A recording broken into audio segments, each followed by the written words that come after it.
Greetings, movie fans. William the Movie Fan here. So, this was the Thanksgiving Day holiday weekend time here, and I went and saw Ghostbusters Afterlife. And of course, it stars the immortal Paul Rudd, of course, who never ages. It also stars Carrie Coon as the mom, because she's the mom, and that's her character, the mom.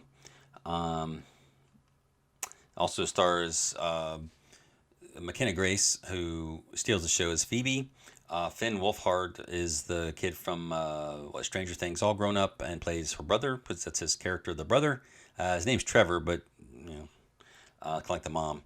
A few others. I will say that McKenna Grace as Phoebe and Logan Kim as Podcast absolutely steal the show. They're fun kids that are interesting. They don't overdo things. They don't talk down to the adults, which nowadays is with kids in the shows with adults. It's like the adults are stupid and the kids know everything. I don't know. Of course, it has Ernie Hudson as Winston Zedmore. It also has Bill Murray as Peter Venkman and Dan Aykroyd as Ray Stantz.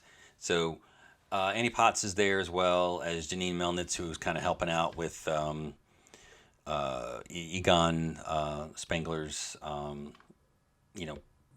house stuff, property, whatever he's trying to do out in the middle of nowhere.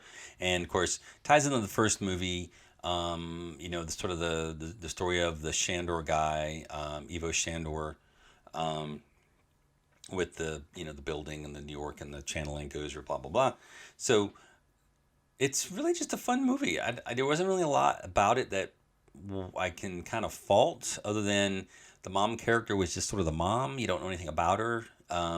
You don't know why her husband left, what's going on with that. You don't know why she, I guess, can't keep a job, I guess, because, they don't have a job. She's out of work or whatever. I don't know. You don't know why. Well, you kind of find out why Egon left them as a kid, left her when she was a kid, because, he wanted to protect her from the second coming of Gozer, obviously. But, great things, sound effects, great, special effects, good, sounds great, the characters are great. It's just a really fun movie. It's kind of harkens back to, again, the old Ghostbusters from the 80s. It was just a great summer movie that was a lot of fun. I mean, that's really what it boils down to.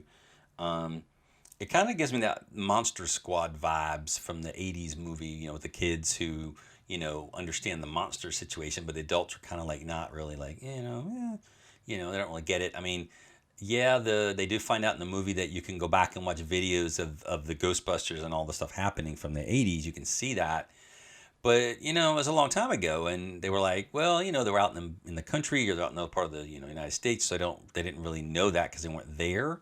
So it's sort of like, oh, this weird thing, was it podcast character goes, oh, the New York thing, the New York event, or whatever they call it. But those two really steal the show.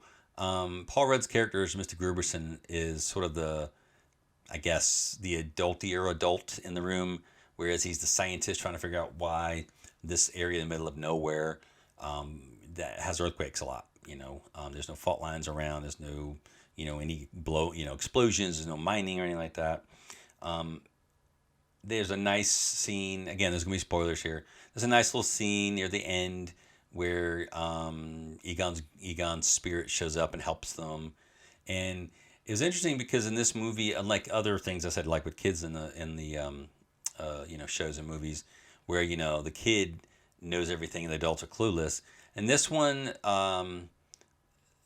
stuff happens and the little girl calls the Ghostbusters number and talks to Ray Stantz from Ray's Occult Bookstore, right? And it's really weird how, like, she doesn't tell him right away that she's Egon's granddaughter and needs help. But she says it at sort of the end. She goes, "My name is Phoebe Spengler. Egon was my dad." And then her phone gets hung up on, and so of course, then Ray and them are gonna go and help save them, which they do, which is fun. And it's funny because it's sort of like that same 80s Ghostbuster thing with Gozer. They show up and Gozer says like, "Oh, you a god?" And then they're looking like, "Ray, you know what to say now?" He's like, "I don't know what to say." He's like, "Ray, come on." So there's that funny thing, of course that's it. And then of course that wonderful little scene where And again, this is where they don't heavy hand it with the kids who are, smarter than the adults and know more. Is they have, Phoebe with her proton pack, and the other guys show up with their proton packs, and then her brother gets his proton pack fixed because there was a problem with it or something, and they all work together to defeat Gozer instead of the kid saving the adults saving the kid. And it was kind of nice that all the Ghostbusters were there. Certainly, Egon's character's there in spirit, helping out his granddaughter. Um, there were some, like I said, some bits and pieces. Like the mom was just the mom. Don't know why Paul Rudd liked her, other than she was just there and a new girl in town. And I guess he dated all the other girls. I guess I don't know. Um, so there was that. I mean, it's almost funny because it's almost like, and I told Mike, Mikey McPlan was there with me, and I was like, it's almost kind of weird. Like he seems to be more interested in the daughter because she knows science than the mom, who's just like existing. I don't know. It's just like, I want to date you because your daughter's cool. I guess I don't know. It was just that was a little uncomfortable. But other than that, I mean, I didn't think too much about that because you get a little creeped out. But other than that, I mean, it was really just a fun movie. The characters were pretty good. Like I said, the podcast funny, not annoying. The girl really interesting, and it was fun to kind of see things as we saw them, she saw them. Always a good idea. Um, Mr. Gruberson was a decent character, although why he would decide to open up a ghost trap, no idea. I think the kids were like, I don't know if we should do this. And he goes, no, this is science. And she's like, science is dangerous. I know, this is great. So yeah, that's kind of like, that's kind of, they kind of, that a little bit. But he wasn't a paranormal person in that regard. He was like, seismologist, right? He dealt with geology and stuff, not ghosts, right?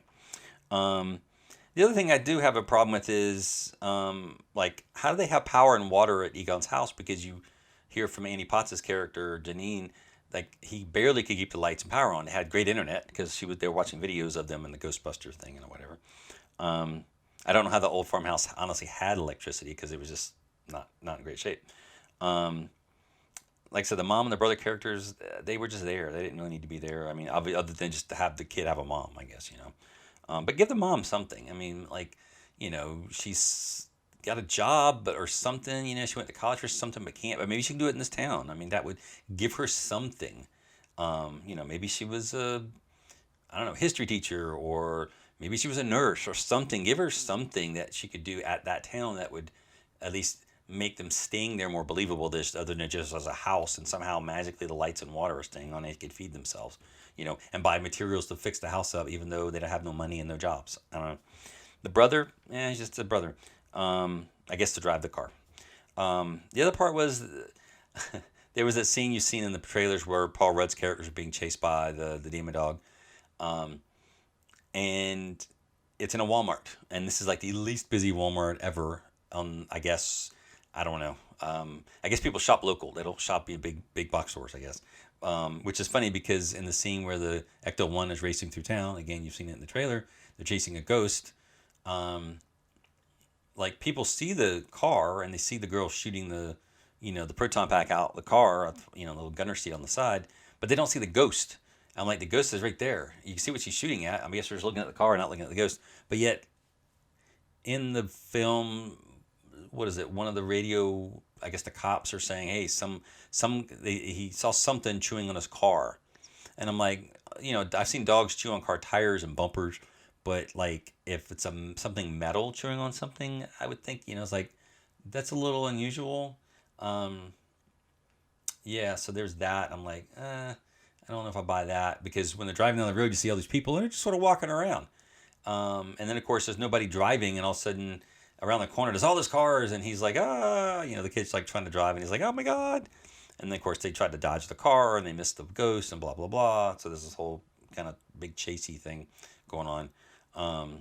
And then he drives back through town, which is kind of weird.